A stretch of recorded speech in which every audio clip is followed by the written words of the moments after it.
professor Tess, obrigado.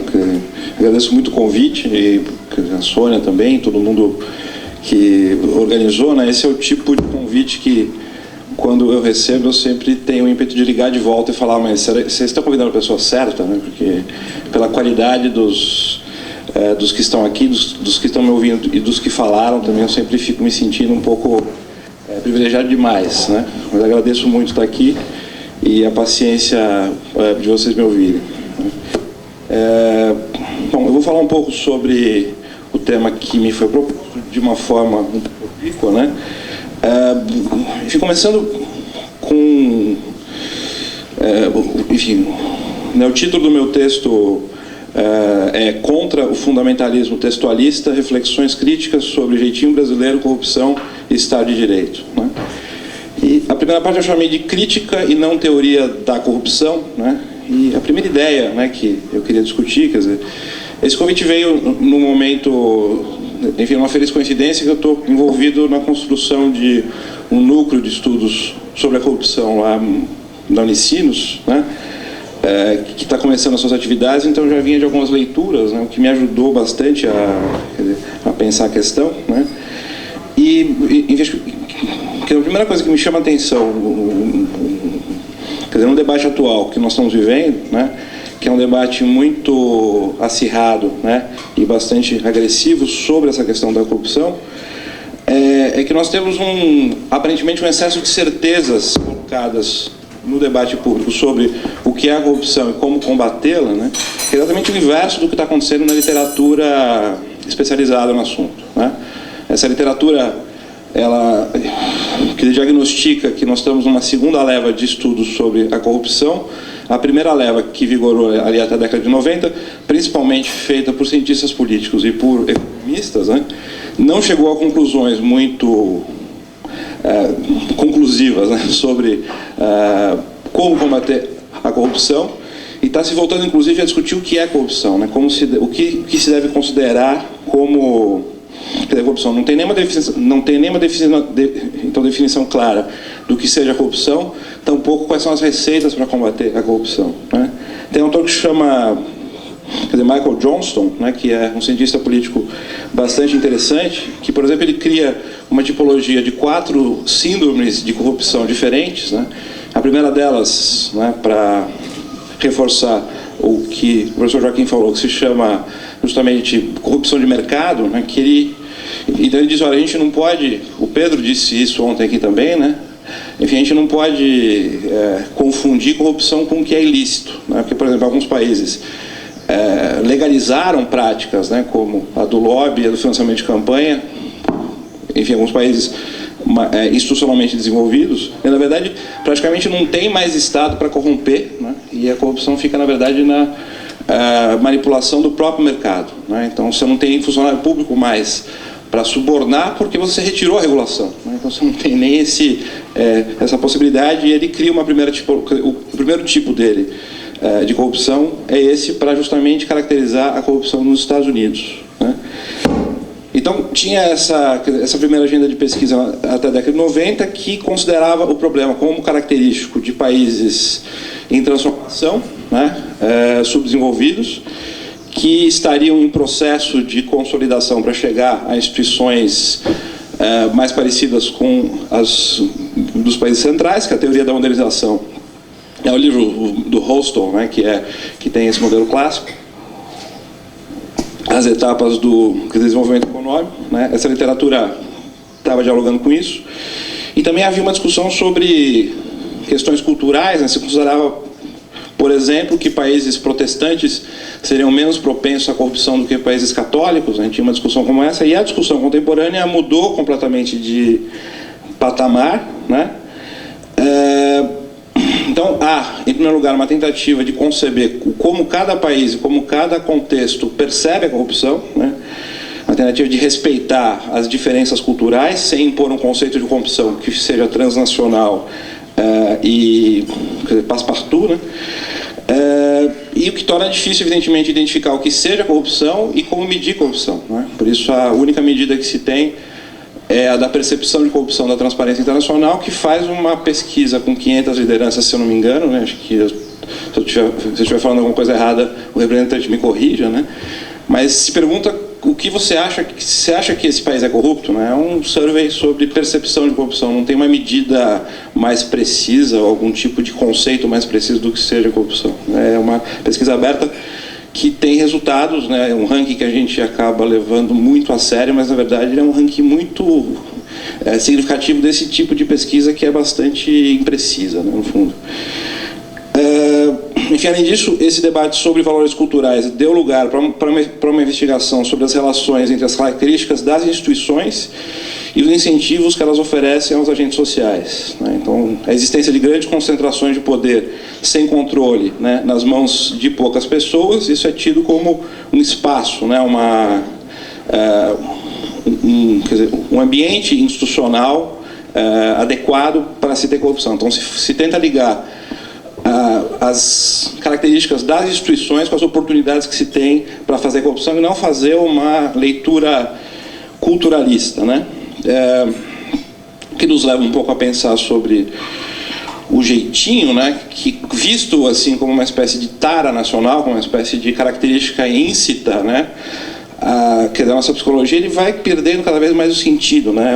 Quer dizer, o Leonardo Avritzer fala uma coisa interessante, ele diz, bom, se a gente considerar a nossa característica essencial como a do jeitinho, fica difícil explicar todo o esforço que foi feito na década de 90, né, para criar Tribunal de Contas, Controladoria Geral da União, quer dizer, houve um esforço de combater a corrupção, e também ficaria difícil explicar o esforço atual de combate à corrupção por base, enfim, que está sendo levado adiante por uma série de instituições. Então, no mínimo, a nossa cultura está em disputa, né? Não dá para dizer que o jeitinho seja um destino nacional, né? A Writzer fala isso, eu acho que é bastante convincente o que ele diz, né? Pode haver tolerância à corrupção em alguns ambientes sociais, em alguns grupos, mas há tantos outros grupos que estão indignados e várias instituições que foram criadas para fazer o combate à corrupção. Então, o jeitinho acaba virando uma espécie de atalho epistemológico, né, que a gente usa para explicar tudo, né?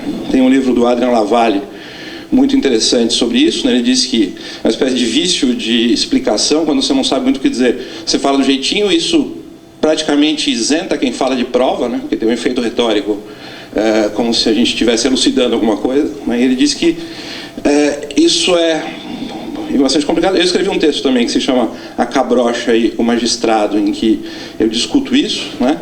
Que nem examinando os clássicos isso se sustenta, né? Se a gente comparar, por exemplo, Casa Grande Senzala com Sobrados e Mucambos, né? Já é um outro mundo ali que o Gilberto Freire está falando, é o mundo da modernização, que já não tem mais as características do Casa Grande Senzala, né? Se a gente olhar, né, no Roberto Schwartz, O Favor, por exemplo, aparece mais nos romances da primeira fase do Machado e não na segunda fase do Machado, né? Então já é o final do século XIX, já é um outro momento do Brasil.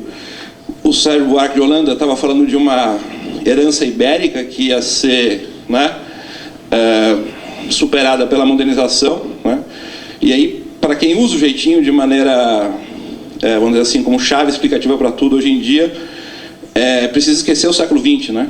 Porque o século XX foi o século da urbanização do Brasil, da industrialização, da criação das cidades. Então, tudo isso é complicado, né? Usar o jeitinho, a não ser, quer dizer, claro, tem gente que não se contenta com nada, né? Então, não bastou haver um século de modernização, mesmo assim a gente continua com as mesmas taras, né?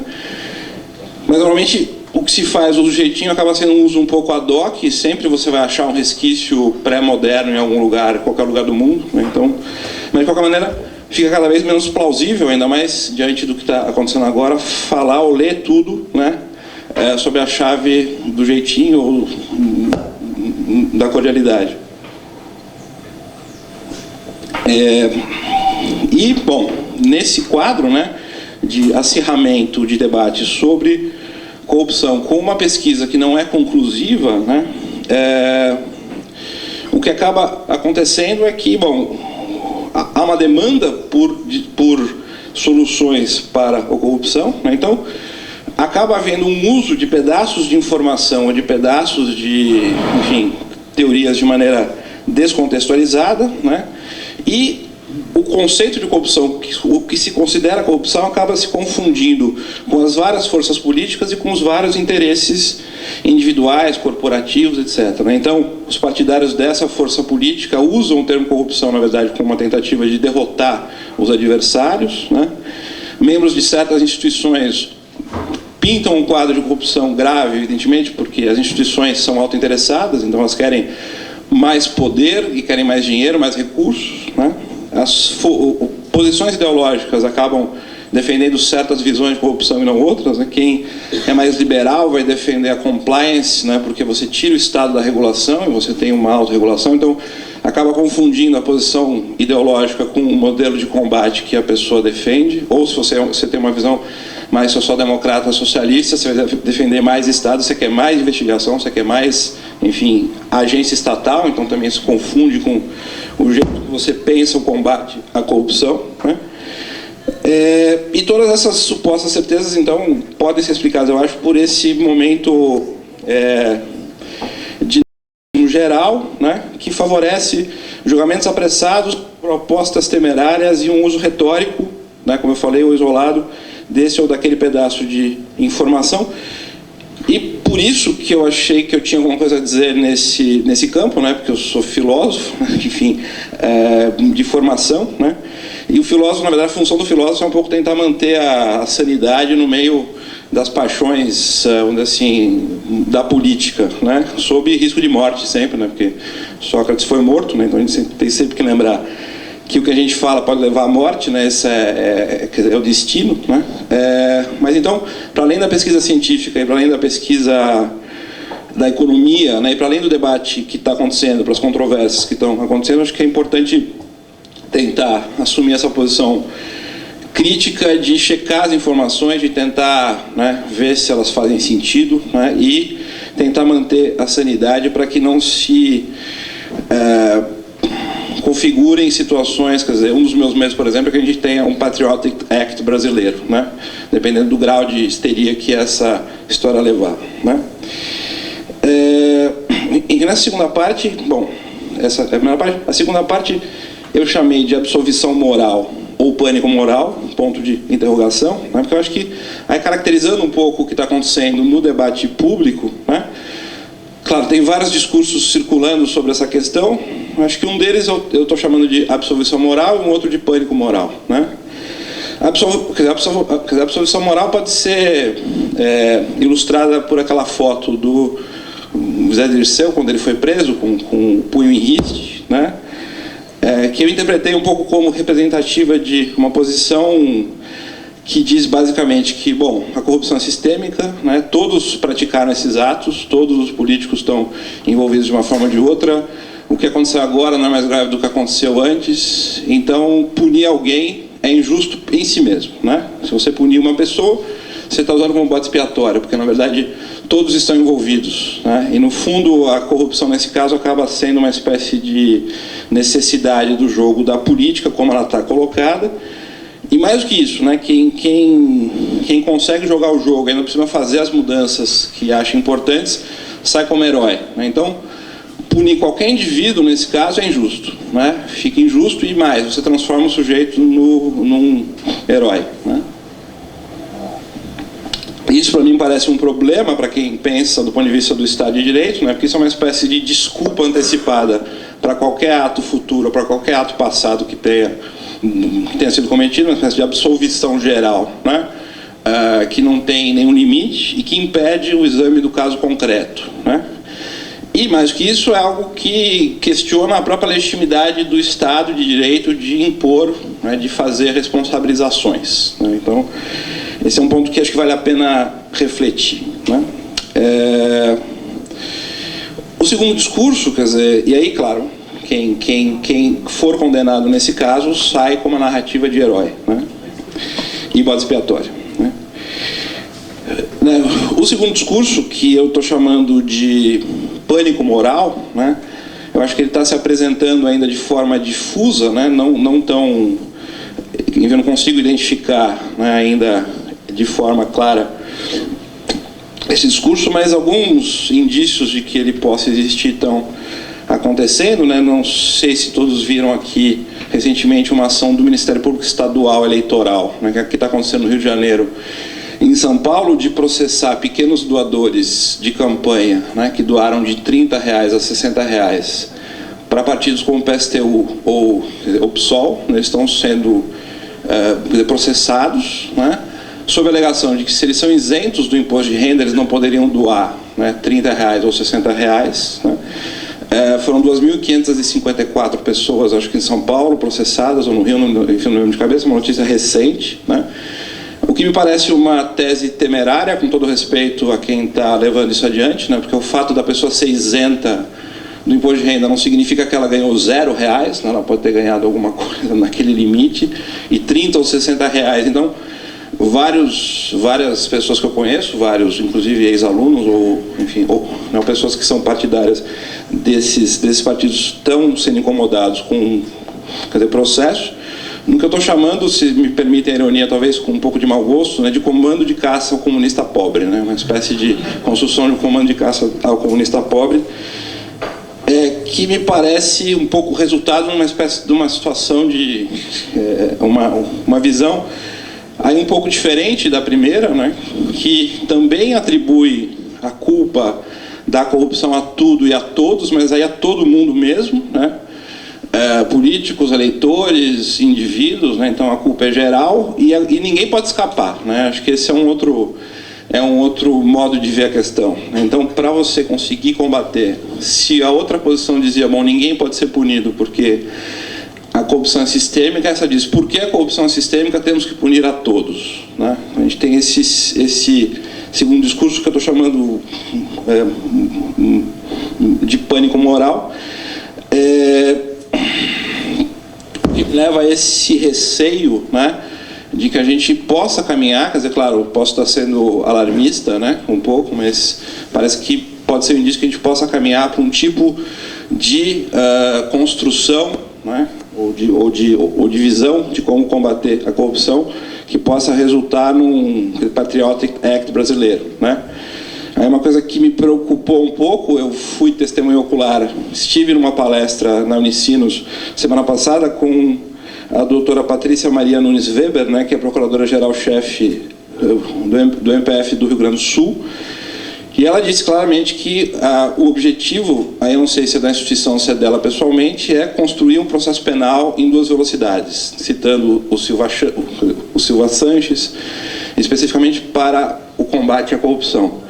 O que me parece, com todo respeito também, complicado, problemático, né, foi um tipo de construção que resultou, né, nas denúncias que o Snowden fez, uma abertura de poder absurda para o Estado norte-americano, por exemplo, investigar tudo que era relativo à intimidade dos indivíduos sem nenhum tipo de autorização judicial e, principalmente, em segredo. Esse é o principal problema, em segredo em relação ao Congresso, em segredo em relação à Justiça, né? Então se criou espaços de segredo para investigação, e isso gerou, quem acompanhou as denúncias do Snowden, né, viu que isso gerou uma ação do governo americano de acabar com a privacidade na internet. Eles fizeram acordos com o Google, fizeram acordos com o Facebook para ter acesso a toda a nossa informação, e de fato o que o Snowden diz é que eles têm acesso, eles têm capacidade de processar essa informação hoje, e essa capacidade está aumentando, né? Então, não sendo alarmista, mas tem evidências muito claras de que isso se tornou possível no mundo atual, né? Enfim, hoje a gente vive num mundo em que, em horário nobre, então na Globo, o ano passado, passava uma série em que havia tortura, né, assim, praticada explicitamente na televisão, como se não fosse nada, né? Quem quiser, a série está no Netflix, né? Aquela série que fala de uma moça que investiga um terrorista, depois se apaixona por ele, esqueci o nome, parecia cena de tortura em pleno horário nobre, né? Então isso, temos ideia de onde isso leva, ou pode levar, né? Pode não ser o caso aqui, mas, enfim, é o meu receio que esse clima de pânico moral acabe levando para esses caminhos complicados, né? Mas, a despeito desses perigos, né, eu acho que é interessante colocar algumas questões que esses discursos, enfim, levantam. Acho que principalmente no que interessa ao direito, né, e a minha reflexão, e aí eu vou para a terceira parte, que, deixa eu ver meu tempo aqui, que já é a parte final do que eu vou falar, né? Que vejam, os dois discursos, então, que eu vou chamar os dois conjuntamente de fundamentalistas normativos, ou fundamentalistas textualistas, eles parecem ter em comum a característica de um propõe absolver todos os eventuais culpados sem levar em conta as condutas individuais, né? E o segundo propõe a culpabilização de todos também sem levar em conta as culpas individuais ou então todo mundo tem que ser punido ou ninguém tem que ser punido. Então são dois tipos de discurso que pegam uma norma ou pegam uma regra e querem que ela seja aplicada de maneira, né, doa quem doer, né, sem nenhum tipo de modulação para o caso concreto, né? E acho que é interessante refletir sobre isso, né? Porque algumas pessoas, talvez mais um debate do senso comum, gostam dessa ideia de tolerância zero, né? Enfim, a teoria do direito alemão traz algumas ideias que são interessantes para pensar esse tipo de postura. Estou trazendo um autor alemão porque a Alemanha é o sinônimo de seriedade também no senso comum, né?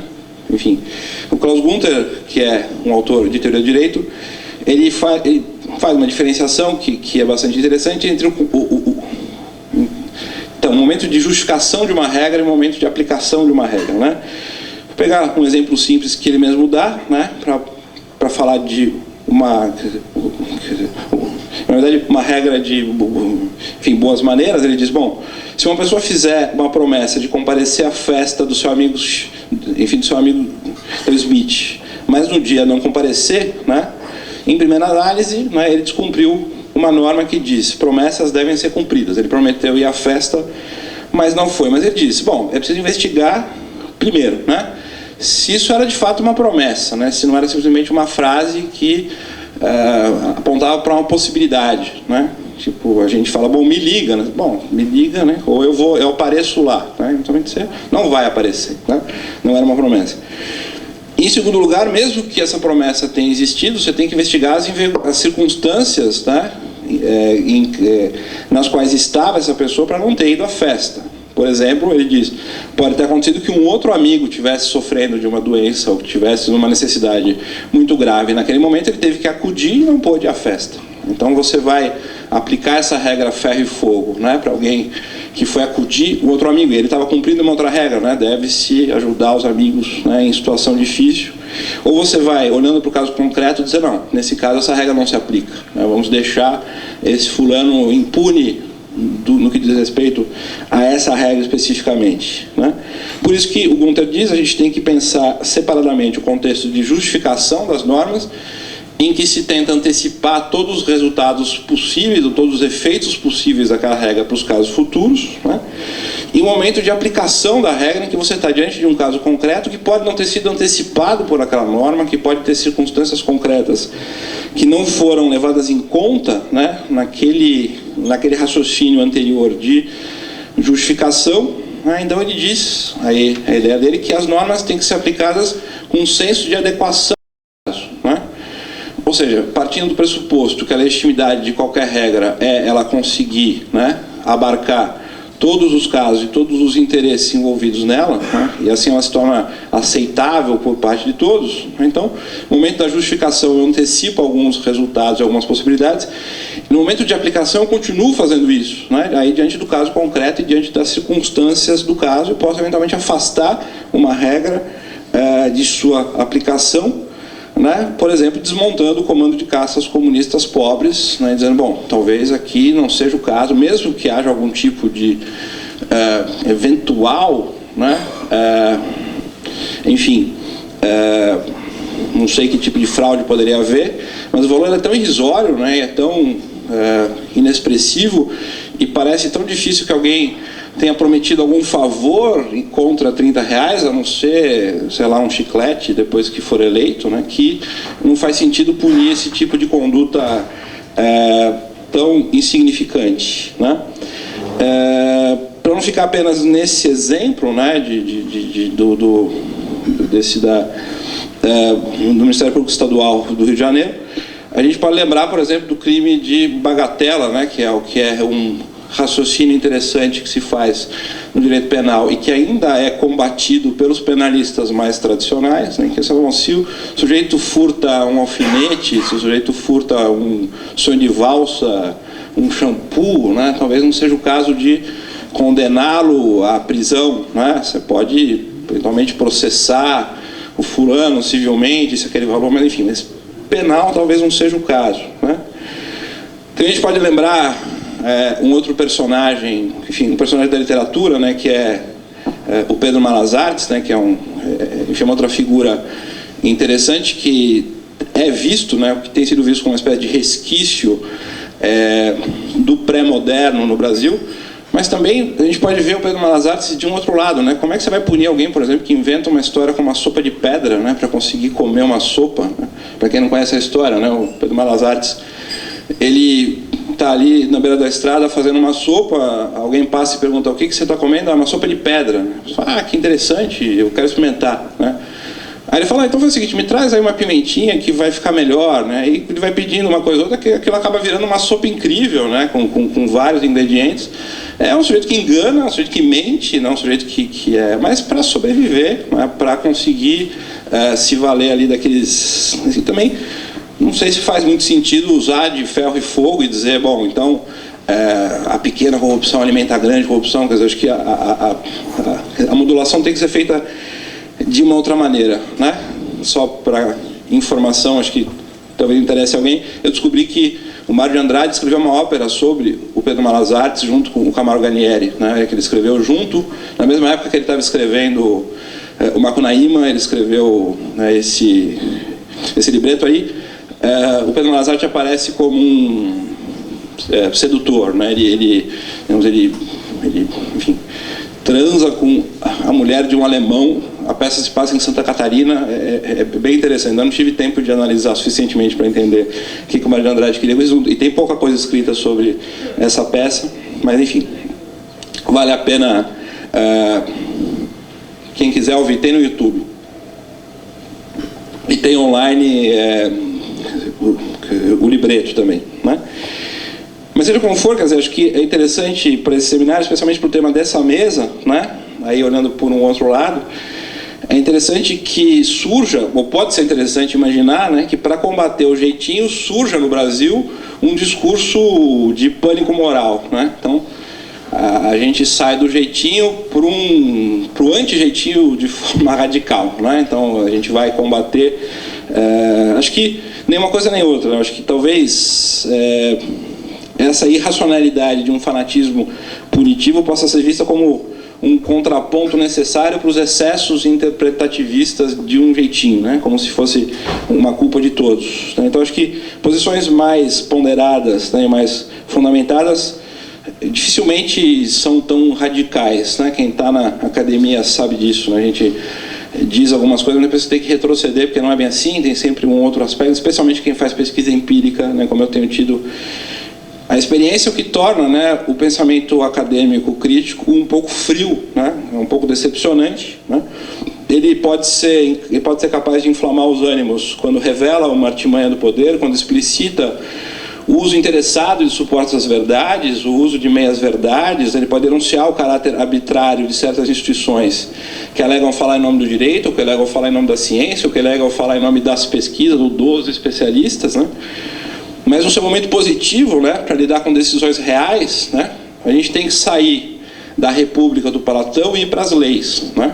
Isso é um ponto interessante, né, e aí você tem que readmitir a poesia na cidade, tem que readmitir a música, né? Porque o Platão, quando constrói a cidade ideal, ele expulsa a poesia da cidade, expulsa a música da cidade, né?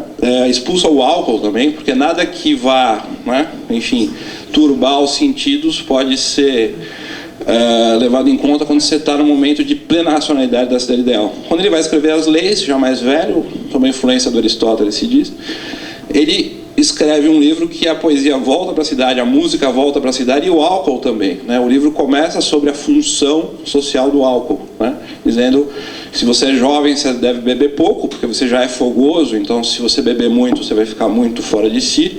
Se você já está na meia idade, você tem que beber moderadamente para não ficar tão rígido, e se você é mais velho, aí você deve beber bastante para conseguir ficar... Então essa é a lição que o Platão dá, né?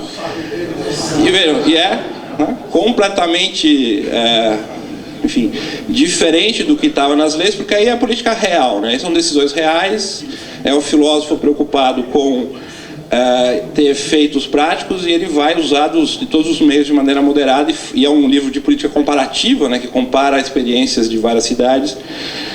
Então, enfim, é com essa observação que eu termino, né, sempre pensando um pouco que o papel, acho que, do filósofo é tentar chegar, né, enfim, essa situação em que ele consiga, né, acalmar todos os discursos e tentar fazer as pessoas discutirem de maneira menos apaixonada. É isso, obrigado.